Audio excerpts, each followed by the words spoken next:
Monthly paying dividend stocks and of course ETFs are popular for several compelling reasons. First of all, they offer investors a predictable income stream, making them particularly attractive for income-oriented investors, especially for those that are maybe closer to retirement and want to use some of the monthly income to cover some bills.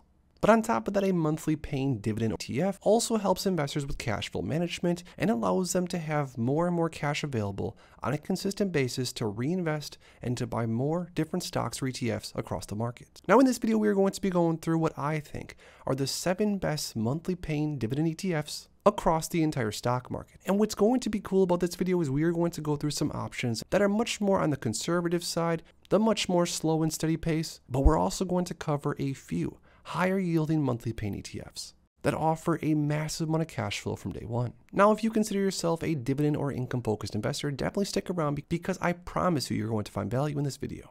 The first monthly paying dividend ETF that's one of my favorites and a massive portion of my personal long-term portfolio is the Amplify Enhanced Dividend Income ETF, known as ticker symbol DIVO. Now right here on their website it says why invest in DIVO. DIVO is comprised of high quality dividend oriented stocks along with covered calls on individual stocks. Now I'm personally a huge fan of DIVO for multiple different reasons, but one of the main reasons is DIVO has a really high quality basket of top 10 holdings within the ETF. The top 10 holdings for DIVO are things like United Health Group, Chevron, Microsoft, Procter & Gamble, Visa, Apple, JP Morgan, McDonald's, Goldman Sachs, and Walmart. All super high quality blue chip stocks that I do not mind whatsoever having in my long-term portfolio. Now on top of that, because DIVO does utilize a covered call strategy by writing call options on individual names within the portfolio, the starting forward dividend yield is pretty high. It's around 5% when it comes to DIVO, and of course DIVO pays a dividend every single month. Now this is sort of rare considering the different names that are within the DIVO portfolio are more or less more growth oriented, so getting around a 5% dividend yield while having exposure to some of the names that we went over a second ago is definitely something I like. Now lastly, DIVO's dividend history shows that the dividends have been paid consistently on a monthly basis for many years now, and the monthly dividend is somewhere around 14 or 15 cents on average, which is going to change on a monthly basis just because of the underlying strategy. The next top monthly paying dividend stock, another one of my favorites and another more so conservative option, is DGRW, or the Wisdom Tree US Quality Dividend Growth Fund. Now DGRW seeks to track the investment results of dividend paying large cap companies with growth characteristics in the US equity markets. Now just like DIVO, the top 10 holdings in DGRW are very, very high quality and names that you and I would definitely most likely want to have exposure to. The top holding being Microsoft at 9%. Then we have Apple, Broadcom, Johnson & Johnson, Procter & Gamble, Home Depot, Cisco, Merck, Coca-Cola, and Walmart. Now because DGRW does have a lot more of these growth names and it does not use a cover call strategy, the growth potential for this ETF is definitely there, considering the ETF is up around 156%, and that's just over the last 10 or 11 years. But with that, you are going to get a little bit smaller of a dividend yield, around a 2% dividend yield, which again, investors that buy into DGRW most likely are not necessarily buying into this ETF for the monthly paid dividend, although of course it is nice to have that there. Now looking at DGRW's past dividend history, it has paid dividends on time over the past say 10 or so years, and on top of that has had some decent dividend growth, which basically means that the ETF has paid more consistently over the long term to the shareholders, which is of course a bonus. The monthly paying dividend ETF number 3 is going to be QYLD, or the Nasdaq 100 Covered Call ETF. Now this ETF is in my personal long-term portfolio and it has been for years. I haven't added any more for a while because I do find that there's some better options out there now, but this is definitely a decent one to look into. Now it says on the website reasons to consider QYLD: high income potential. QYLD, or QYLD, seeks to generate income through covered call writing strategies, which historically produces higher yield in periods of volatility.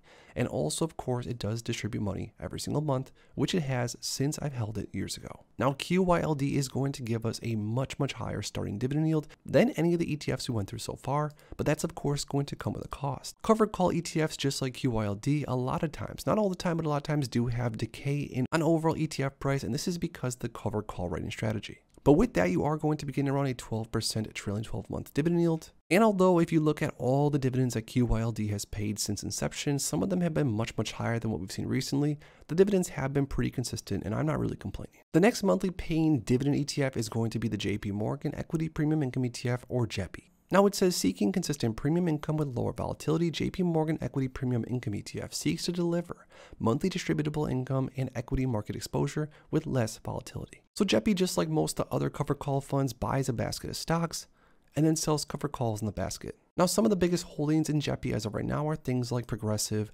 Adobe, Microsoft, Amazon, MasterCard, United Health Group, Intuit, CME Group, abbvie, and Visa. A really good high quality group of names for the most part, but also keep in mind it is going to have that cover call overlay. Now, even though JEPI does pay a massive yield, it hasn't decayed as bad as we've seen QYLD decay, although JEPI has not been around as long. Now, as far as JEPI's dividend goes, we're looking at around a 9.84% trailing 12-month dividend yield, which is pretty good, although if you look at JEPI's historical dividend payouts, they were much bigger a few years back. We're talking in the 60-cent per share per month range, and now just as of recently, we're talking in the mid-30s. The next high-quality monthly paying dividend ETF is going to be JEPQ, or the JP Morgan Nasdaq Equity Premium Income ETF. Now, JEPQ is one of my favorites because it does have a lot of the same attributes that JEPI has, which I like the strategy. But the portfolio is made up of much different stocks, considering over 8% of the net assets are in Apple, then a ton of it is in Microsoft, then we have Google, Amazon, Nvidia, and Meta. Now, because of these top holdings, even with the cover call strategy, this ETF has been off to the races, up around 14% year to date, and that's not even including the massive dividend. And speaking of massive dividend, with JEPQ, we're looking at around a 12% trailing 12-month dividend yield. And although similar to JEPI, JEPQ also did used to pay a little bit higher dividend, but things like volatility and the way the market is trading is of course going to change the amount that these covered call ETFs are going to pay on an ongoing basis. So with what we've been working with as of recently, once again as a shareholder of JEPQ, I'm not really complaining. The next monthly paying dividend ETF is going to be SVOL, or the Simplified Volatility Premium ETF. Now, SVOL seeks to provide investment results before fees and expenses that correspond approximately 1/5 and 3/10 the inverse of the performance of the VIX Short Futures Index. So this ETF shorts the VIX and makes a ton of income by doing so. Looking at SVOL's trailing 12-month dividend yield, we're almost at 18%. And if you look at the dividend history, the dividends have been pretty consistent on a monthly basis, around 32 cents or so over the last year. But just as of recently, they have dipped down to around 30 cents per share. So that's of course sort of worrisome, but we'll see during this next month, because volatility has been so crazy, if SVOL's dividend moves back up.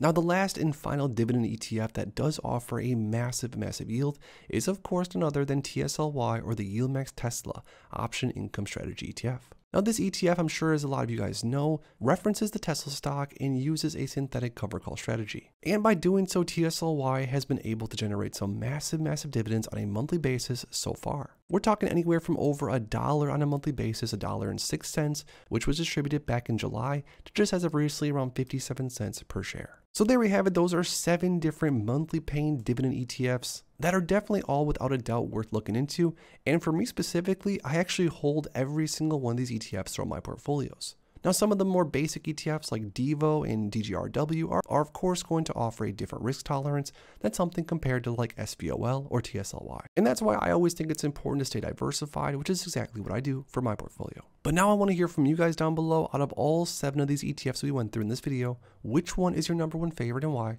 Comment down below.